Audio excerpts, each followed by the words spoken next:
Greetings, Scorpio and Scorpio rising. This is your Western forecast for February 2025. Overall, for the whole world, all 12 signs, this is one of the more fortunate months of the year. Let's start with the new moon that I always start with first anyhow. The new moon always directs our priorities and attentions wherever it falls in the chart.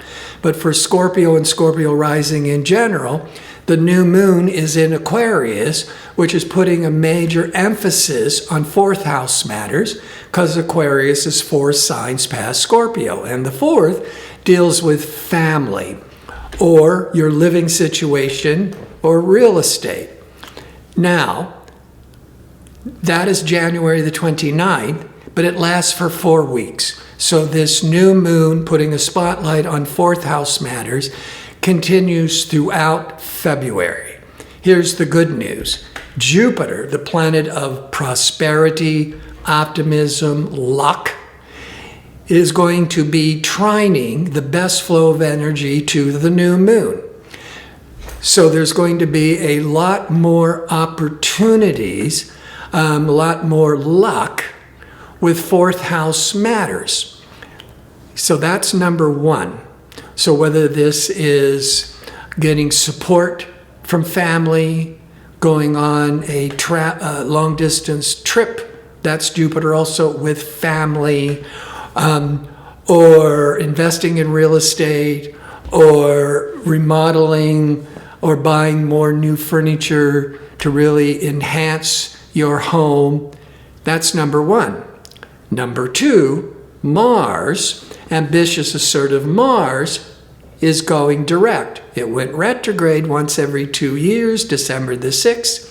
February the 23rd, it goes direct to the 17th of April. So when it goes direct at the end of this month, it's releasing all this pent-up energy that's been held back. You're going to feel like you're being shot out of a cannon. You're going to be more assertive, more aggressive. So that's number two. And the Mars is in the 9th house, which I'll explain in a minute.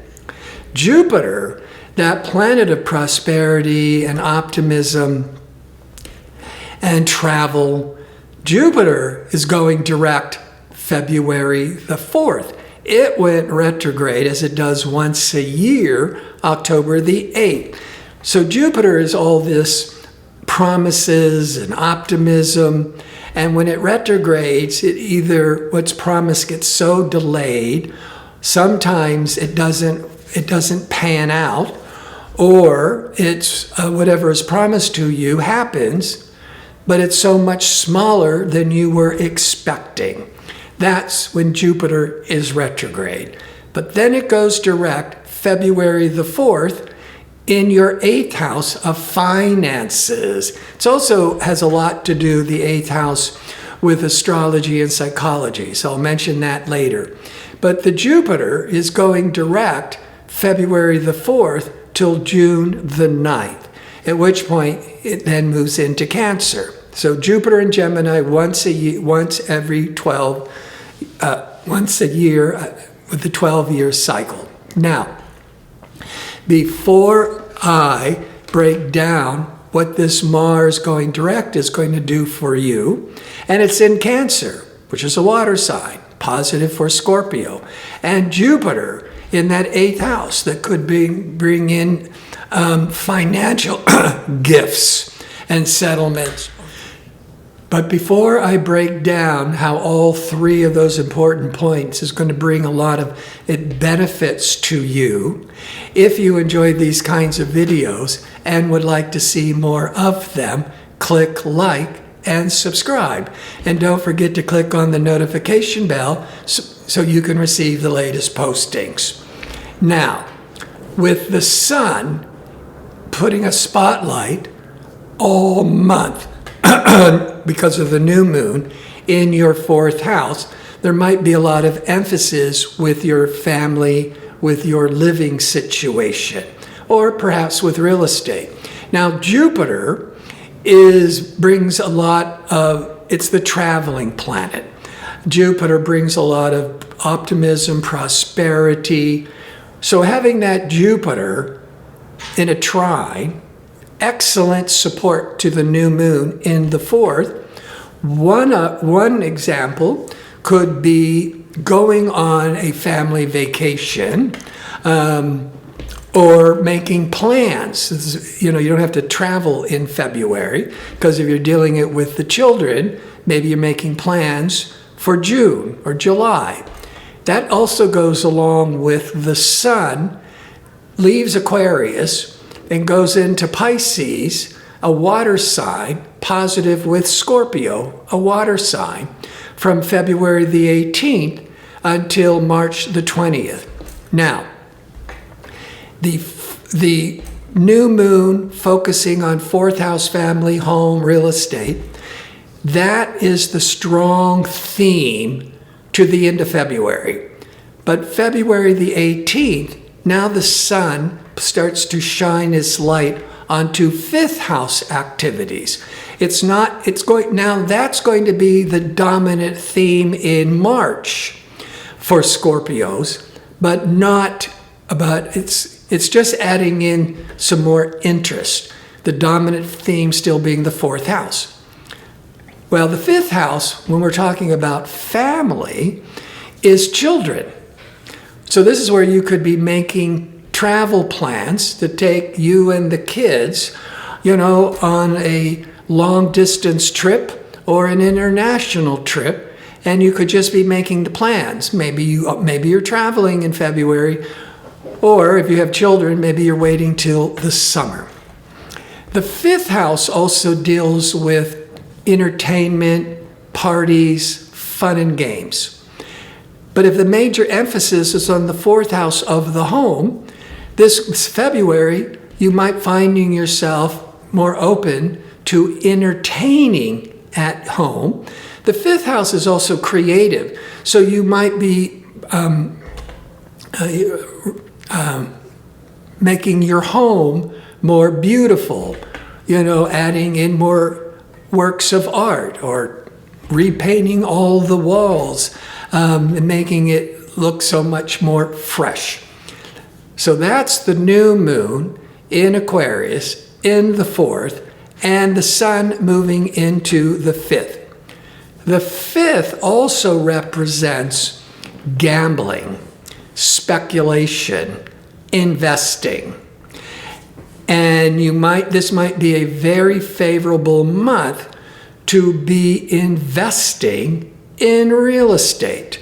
Or if you're a realtor, you might be doing very well because of the Jupiter trining the new moon and being able to make a big sale, which takes me to Jupiter, that planet of prosperity.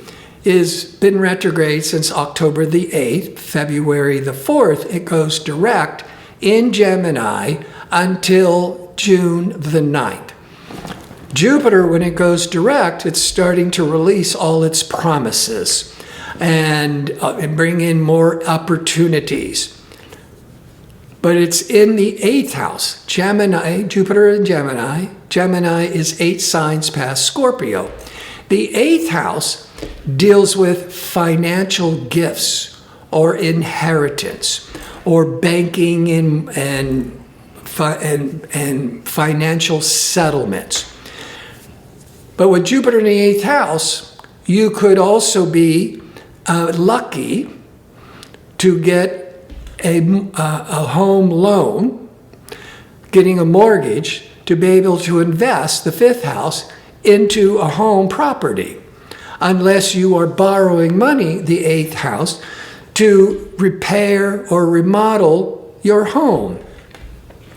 Now, Mars goes direct February the 23rd.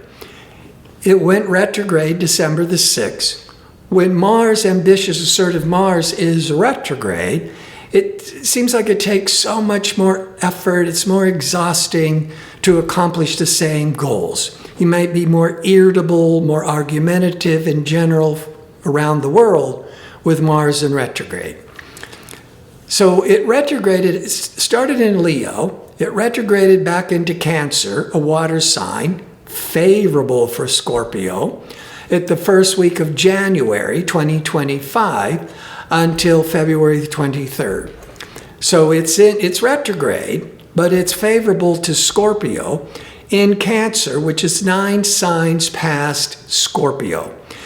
So all that drive and focus, ambition of Mars, which feels like you're spinning your wheels and not making the progress you would like, is like come the February 23rd, you're going to feel like you're being shot out of a cannon, being really busy, aggressive, really going for all these new goals. What could these goals be? Well, Mars in Cancer is 9 signs past Scorpio. The 9th house can represent higher education. You could be deciding you're going to go back to school and get that degree. The 9th house can be publishing, marketing. You might be deciding to have an online business. That's the 9th house. But the 9th house is also travel, which I've already talked about with taking the kids with that Jupiter trining the new moon, or maybe forget the kids. You may don't have to have kids. It's the new moon, all of February, is emphasizing family, that you could be making all kinds of travel plans to visit family or take the family on a holiday. That's when the sun goes into Pisces. Now, Venus is the planet of love and desire and creativity. Venus goes through all the signs every once a year. And it's going into Aries February the 4th. March the 1st, it retrogrades and remains in Aries until February. Well, it's going to be retrograde from March the 1st until April the 11th. But it's going to remain retrograding in Aries from March the 1st till March the 27th. Now, when it's in Aries, Aries is 6 signs past Scorpio. The 6th house domain rules over your work skills, finding employees, starting a new job, all kinds of work-related matters. But it also can be dealing with health matters. But Venus is the great benefic. It's very protective. Now in February, the Venus is slowing down. So by March the 1st, it's at a standstill. And then it slowly starts moving backwards. So in February, Venus is slowing down. And towards the end of February, it's really slow, which means it's really intensified, getting stronger. But it's a great benefic planet in the 6th house. You could be beautifying Venus, your physical body. You could be having cosmetic treatments, or maybe you're just wanting to have a facial or Botox, or maybe you just want to have a makeover or a new hairstyle, because that's the whole 6th house of body maintenance and self-improvement. And certainly this could be favorable for having any type of cosmetic surgery or making plans. But if you're making plans for cosmetic surgery, you do not want, it's advised in astrology not to have cosmetic surgery when it's retrograde from March the 1st through April the 11th. It doesn't mean if you have cosmetic surgery and Venus in retrograde, there's more of a possibility that you'll be unhappy with the results, or it has to be redone.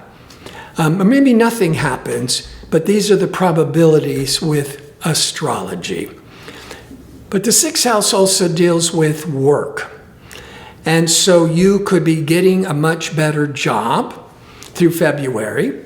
You could be having more camaraderie with fellow employees at the job, because Venus is all that charm and friendship. You could be learning new job skills to be able to make more money, which is also the Jupiter going direct in your 8th house through June the 9th. The 8th house has so much to do with financing, and Jupiter is prosperity. And some of you may come into a financial settlement, an inheritance, or maybe a grant, or if you're just hoping to get a loan. The 8th house deals with taxes and insurance and mortgages, and the Jupiter will bring more opportunities for luck and protection in those matters. So, a lot of good energies. Oh, one last thing. The full moon is on February the 12th. The full moon is always 2 weeks after the new moon, which is January the 29th in your 4th house. The full moon will be in Leo in your 10th house, because Leo is 10 signs past Scorpio. The 10th domain represents career, your professional reputation, fame. Certainly a major emphasis on career matters. So all that's being with the full moon is bringing into the spotlight a time of culmination around the 12th. But this full moon is being squared or in a hard angle to surprising Uranus. But because there's a lot of positive energies, especially with that lucky Jupiter protecting that new moon, then around the 12th, there could be an unexpected, that's the Uranus, career surprise. And that could be a promotion, a raise, or being offered a new job, or that makes more money, especially with that Venus slowing down, intensifying in the 6th house of employment. So all kinds of good news and lots of potential traveling, but a lot of emphasis on home and family, maybe entertaining more at home. So I want to thank you for watching. If you like information on how to book an astrology reading or to check out my 2-question offer, visit my website at gardino.co, that's .co. Until next month, be safe and well.